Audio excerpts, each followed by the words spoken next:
وعلیکم السلام ورحمۃ اللہ۔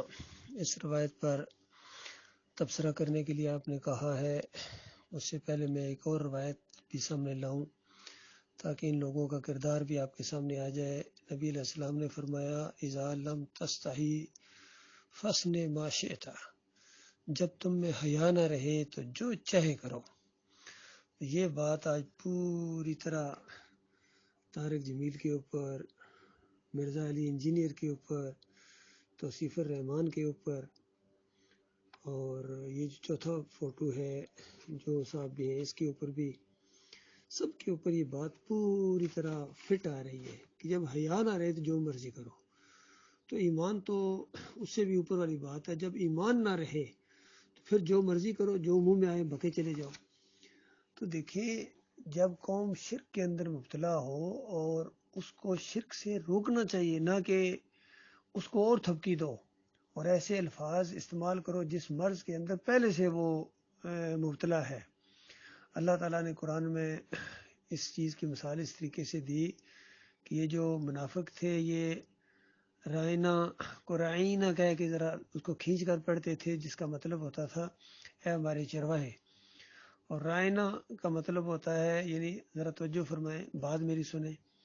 تو اللہ تعالیٰ نے اس لفظ کو بدلی کر دیا کہ یہ لفظ نہ بولو جس سے یہ منافق جو ہے نا غلط مطلب نکالنے کی کوشش کرتے ہیں، لہذا انظر نہ کہا کرو کہ ہماری طرف ذرا توجہ فرمائیں۔ تو وہ لفظ اللہ تعالیٰ نے بدلی کر دیا۔ اسی طرح جہاں سے شرک کی بو بھی آئے وہاں سے دور جانا چاہیے۔ تو یہ طارق جمیل خاص کر، پھر مرزا علی انجینئر اور توصیف الرحمان بھی اس روایت کو پیش کر کے شیعوں کو گویا اور تھپکی دیتے ہیں کہ یہ جو کہا گیا ہے کہ من کن تو مولا ہو فعلی و مولا ہو، کہ جس کا میں مولا ہوں تو علی بھی اس کے مولا ہیں۔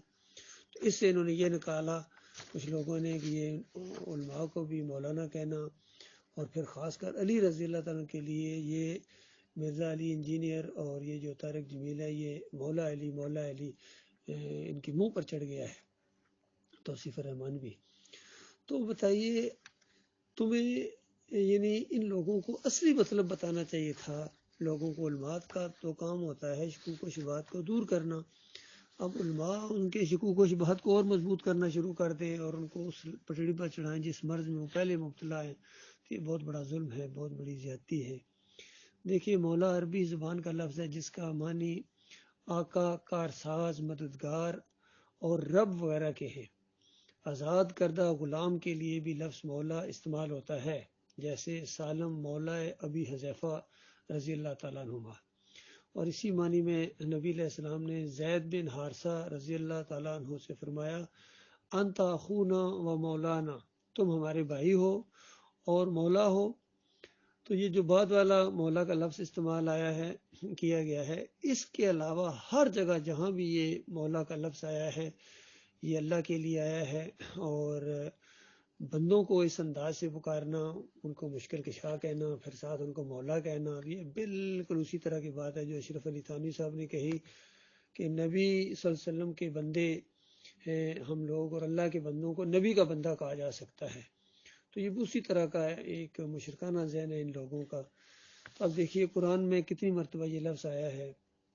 مومنوں کو کہا گیا سورہ بقرہ کی آخری آیتوں کے اندر کہ اس طرح اپنے مالک اور خالق کو کہو انت مولانا، تو ہمارا مولا ہے۔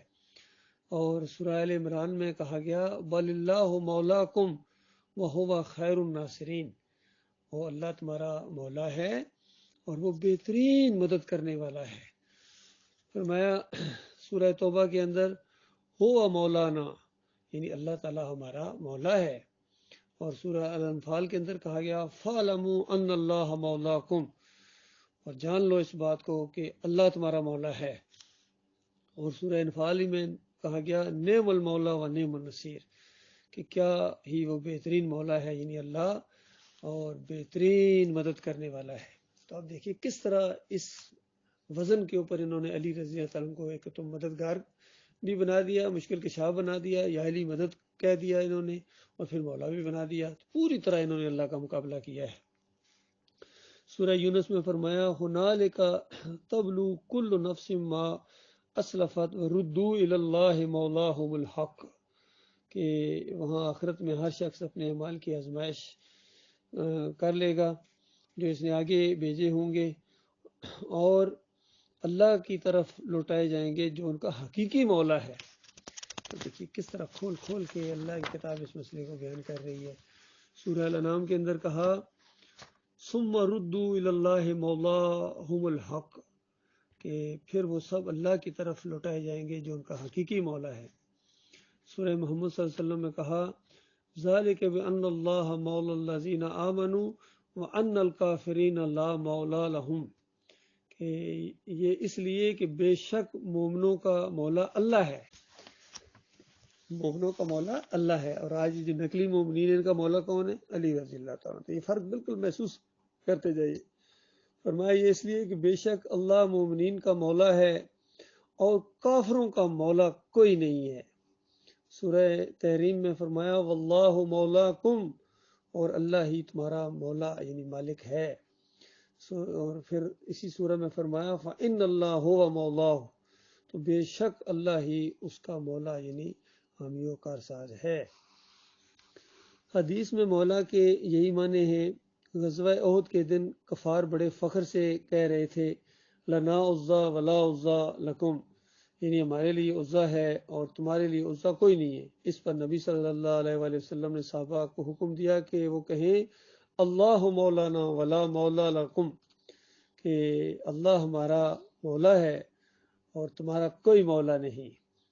تو اللہ کے رسول صلی اللہ علیہ وسلم کے سوا کسی دوسرے کو مولا کہنے سے منع فرمایا گیا ہے، جس طرح مسلم کی ایک روایت میں ہے لا یقل العبد سیدہ مولاہ فإن مولاکم اللہ، کہ اپنے غلام جو ہیں وہ اپنے آقا کو مولا نہ کہیں کیونکہ تمہارا مولا صرف اللہ ہے۔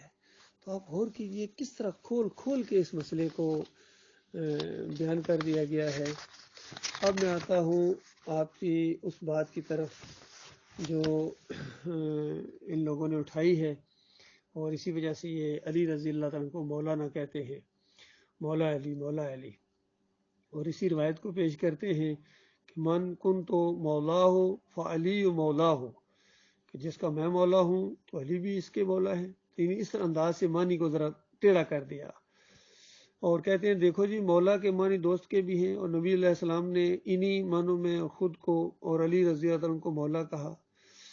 علی رضی اللہ عنہ کو الوہی صفات سے متصف کر کے مولا علی اور مولا سلامت رکھے، یا علی مدد کہنے والوں کی جیسی پکاریں لگانے والے شیعہ مسلک پرست بھی اس روایت کو بطور استدلال پیش کرتے ہیں، حالانکہ یہ روایت ہی درست نہیں۔ پہلی بات یہ روایت صحیح نہیں ہے، چنانچہ اس کو دلیل نہیں بنایا جا سکتا۔ نیز یہ بھی بات ہے، یعنی قابل غور بات ہے، کہ یہ لفظ دوست کے معنوں میں ہو تو صرف علماء ہی کے لیے کیوں ہے؟ کیا دوسرے کوئی اور دوست نہیں ہوتے؟ کیونکہ علماء کہتے ہیں ہمیں جو مولانا کہا جاتا ہے تو یہ دوست کے معنوں میں ہے، تو دوست اور بھی ہوتے ان کو کیوں نہیں مولانا کہا جاتا؟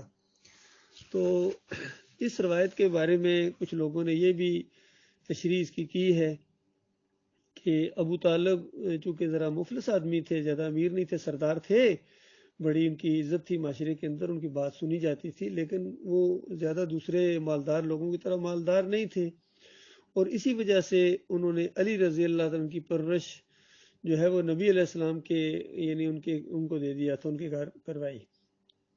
تو لوگ نبی صلی اللہ علیہ وسلم کا یعنی مولا یعنی علی رضی اللہ عنہ کو نبی علیہ السلام کا مولا کہنا شروع ہو گئے، یعنی آزاد کردہ یا غلام جس طرح ہوتا ہے سمجھنے لگے، کیونکہ جس کی جو پرورش کی کرتے تھے اس کو اس عربوں میں اسی طریقے سے وہ لفظ بولا جاتا تھا۔ تو لہٰذا فاطمہ رضی اللہ عنہ سے جب نبی علیہ السلام نے علی رضی اللہ عنہ کے نکاح کی رضامندی معلوم کی تو انہوں نے اس خدشے کا اظہار کیا کہ لوگ علی رضی اللہ عنہ کو آپ صلی اللہ علیہ وسلم کا غلام سمجھتے ہیں، اس لیے غلام سے نکاح کرنے پر شاید کچھ باتیں بنائیں گے۔